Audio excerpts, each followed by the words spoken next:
નમસ્કાર, આજના સમાચાર એંગલ પ્રાચી સાથે. ભરૂચ જિલ્લાના ઝઘડિયા તાલુકાના ચંદેરિયા ખાતે ગુજરાતના રાજકારણના બે મોટા ચહેરાઓ વચ્ચે એક મહત્વપૂર્ણ સંકલન બેઠક યોજાઈ હતી. ગુજરાતના પૂર્વ મુખ્યમંત્રી શંકરસિંહ વાઘેલા ઉર્ફ બાપુ અને પૂર્વ ધારાસભ્ય મહેશ વસાવા વચ્ચે યોજાયેલી આ બેઠકને પગલે સ્થાનિક રાજકારણમાં ગરમાવો આવી ગયો છે. મહેશ વસાવાના નિવાસ સ્થાન વ્હાઇટ હાઉસ ખાતે આયોજિત આ બેઠકમાં આદિવાસી સમાજ સહિત જનહિતના વિવિધ મુદ્દાઓ પર વિસ્તૃત ચર્ચા કરવામાં આવી રહી છે. આ સંકલન બેઠકમાં ખાસ કરીને એસટી, એસસી, ઓબીસી, લઘુમતી તેમજ સમાજના અન્ય વંચિત અને શોષિત વર્ગોના અધિકારો પર ભાર મૂકવામાં આવ્યો હતો. આ ઉપરાંત ગુજરાતના ખેડૂતોની વર્તમાન પરિસ્થિતિ અને જનતાને સ્પર્શતા સામાજિક, શૈક્ષણિક, આર્થિક તેમજ બંધારણીય મુદ્દાઓ પર બંને નેતાઓ વચ્ચે ઊંડાણપૂર્વક મંથન થયું હતું. આ બેઠકમાં માત્ર ચર્ચા જ નહીં પરંતુ આગામી સમયમાં જનહિતના તમામ મુદ્દાઓને લઈને પ્રજાની વચ્ચે કઈ રીતે જવું અને કેવા કાર્યક્રમો આપવા તેની ચોક્કસ રૂપરેખા એટલે બ્લુપ્રિન્ટ પણ નક્કી કરવામાં આવી છે. આ મહત્વની બેઠક દરમિયાન વિવિધ સમાજના અગ્રણીઓ, આદિવાસી આગેવાનો અને મોટી સંખ્યામાં કાર્યકરો ઉપસ્થિત રહ્યા હતા. મજબૂત રણનીતિ સાથે આગામી દિવસોમાં સંકલનની મોટી અસર જોવા મળી શકે છે.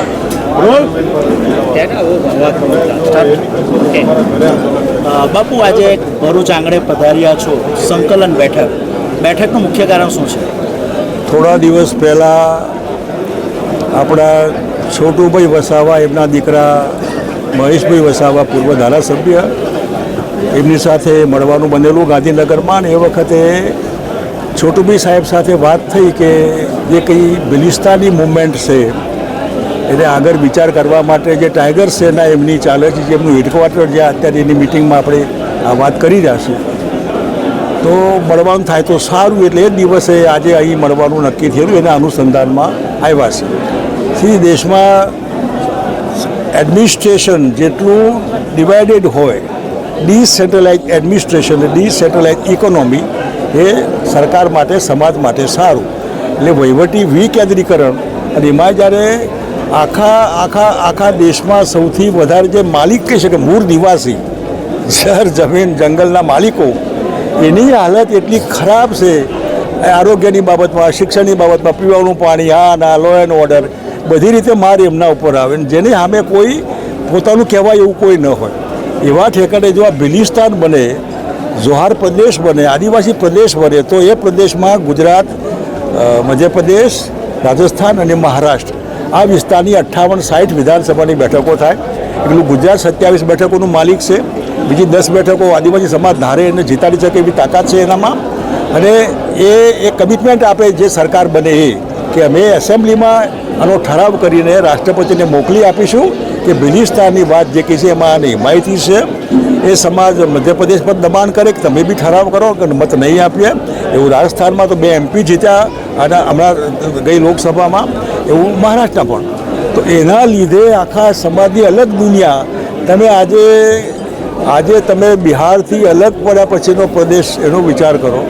ત્યાં એરપોર્ટનું નામ બિરસા મુંડા એરપોર્ટ, ઝારખંડ આખું ઝારખંડ ટ્રાઇબલ બની ગયું છે. એનું ડેવલપમેન્ટ તમે જુઓ. તમે છત્તીસગઢમાં અલગ બન્યું, એનું તમે ડેવલપમેન્ટ જુઓ. હરિયાણાનું ડેવલપમેન્ટ તમે જુઓ, હિમાચલનું તમે જુઓ. તો જો અલગ બિલિસ્તાન બને, ઘણી તકલીફ પડે, કદાચ મહારાષ્ટ્રને, ગુજરાતને તકલીફ પડે, પણ તે તકલીફના આધારે એક સમાજને આખી દુનિયા બદલાય છે. એમની આખી ભાવિ પેઢી માટે, બીજા ત્રીજા માટે એક આખી દુનિયા બદલીને પોતે પોતાના પ્રશ્નોના માલિકને એનો જવાબ એમને જ આપવાનો છે, એવું માનીને અલગ બિલિસ્તાન બને એનો હું હિમાયતી છું. અને હું ટ્રાઇબલ સમાજને અપીલ કરવા આવ્યો છું, તમે પણ કોઈ જાતના યુએન કરાય વગર કે લેકર રહેંગે ક્યાં સમજતે, કોઈ ભાજપ, કોંગ્રેસ, કોઈ પાર્ટી નહીં. અમે અમારું બિલિસ્તાન એની જે ટેકો આપે એ અમારું. અને એના માટે તમારે વિધાનસભામાં ઠરાવ કરીને મોકલી આપો.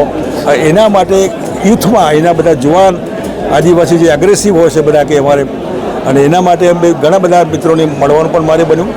અમારા અલ્પેશભાઈ પુરોહિતે મિટિંગ બોલાવેલી આણંદમાં, તો 1000-2000 જુવાન છોકરા છોકરીઓ, એને બિલિસ્તાનનું સ્પિરિટ આપણે જોવા મળે. ઘણી મુવમેન્ટ ચાલે છે, એને એક શેપ આપવા માટે, એને પ્રોટેસ્ટ સમર્થન કરવા માટે ખાસ હું આવ્યો છું. અને હું મહેશભાઈનો આભાર માનું છું કે એમને આખા ગુજરાતમાંથી સરસ મજાના લડવૈયા આગેવાનોને અહીં બોલાવ્યા છે.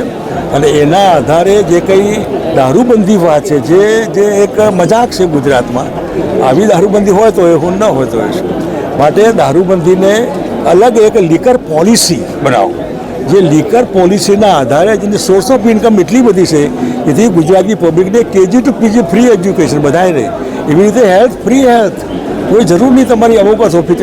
આટલી મોટી આવકનો ઉપયોગ તમે જો ખાલી બુટલેગરો અને ડિપાર્ટમેન્ટ લઈને મજા કરવાના હોય, નાટક કરીને બાટલા બુલડોઝર ફેરવીને તોડી નાખવાના હોય, જેમાં કંઈ નીકળવાનું ના હોય, તો એવી liquor policy, scientific liquor policy જેના આધારે ટ્રાઇબલ સમાજ જે સુખી થાય આની સોર્સ ઓફ ઇન્કમમાંથી. અને હું માનું ત્યાં સુધી જો દૂધની આવકમાંથી ખોટું ના હોય, અનાજની આવકમાંથી મકાઈ, આ એક આવક જ છે. એવો સૌરાષ્ટ્રનો કોળી સમાજ અમારો જે કંઈ મોલાસીસ છે એમાંથી લીકર બની શકે ત્યાં. અને આ બધામાં એક પોઝિટિવ પોલિસી એવી હોય જેમાં આની સોર્સ ઓફ ઇન્કમનો પોઝિટિવ ઉપયોગ. મોંઘવારી નડે છે એજ્યુકેશનમાં, મોંઘવારી નડે હેલ્થમાં, આ મોંઘવારીનું મારણ છે. બાપુ આ વાત કરવા માટે ખાસ અહીં આવ્યા હતા અને હું ફરી બધા સમાજનો આભાર માનું છું કે આવી ગરમીમાં બધું પડતું મૂકીને બહુ ટૂંકી નોટિસમાં એનો અર્થ કે બિલિસ્તાનની કેટલી ભૂખ છે ટ્રાઇબલ સમાજને, એમને એમનું જોઈએ છે. આપો તો માલિક જ છે સાચા, મૂળ નિવાસી એ છે, આપણે નહીં બધા. જી તો શું આ બિલિસ્તાન બનાવવા માટે સંકલન બેઠક બાદ શંકરસિંહ વાઘેલા છોટુભાઈ વસાવા સાથે આગામી વિધાનસભા ચૂંટણીમાં ઝંપલાવશે? એ વિધાનસભા ચૂંટણીમાં પાર્ટી લડવાની હોય, પાર્ટીઓ લડવાની, એ સ્ટેજ આવશે તો એ બી કરીશું, ખોટું નથી આમાં. જો આ શેપ લે, આકાર લેતું હોય, બધાની ડિમાન્ડ હોય કે આ કરો તે એ કરાય. પ્રજા આપણી હાઈકમાન્ડ હોય, મારી તો છે જ, પ્રજા કહેશે એમ કરવાનું, ખોટું નથી એમાં કંઈ. અચ્છા, ચૈતર વસાવાની ધરપકડને લઈને તમારું શું માનવું છે? ચૈતર વસાવાની ધરપકડ આ એટલા માટે કે એ ભાજપવાળાનું આવું પ્રેશર એ જરા દેખાય એવું હોય છે કે દેખાઈ આવે છે.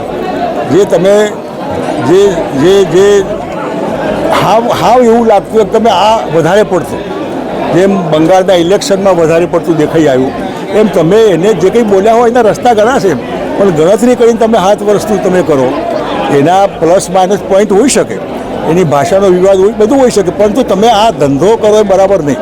કોઈપણ સમાજને પીસી નાખવા માટે એ કે તમારી સામે બોલે છે, સરકારની સામે ટીકા કરે તો જન્મસિદ્ધ અધિકાર છે. સરકારની સામે ટીકા કરાય ને બોલાય, એ બોલવામાં તમારો તંત્રનો દુરુપયોગ એટલું કરો, જ્યુડિશરીનો એટલે કોર્ટનો દુરુપયોગ, પોલીસ ખાતાનો દુરુપયોગ, તંત્રનો દુરુપયોગ આ ન કરાય, વધારે પડતું છે. હું કન્ડેમ કરું છું એને.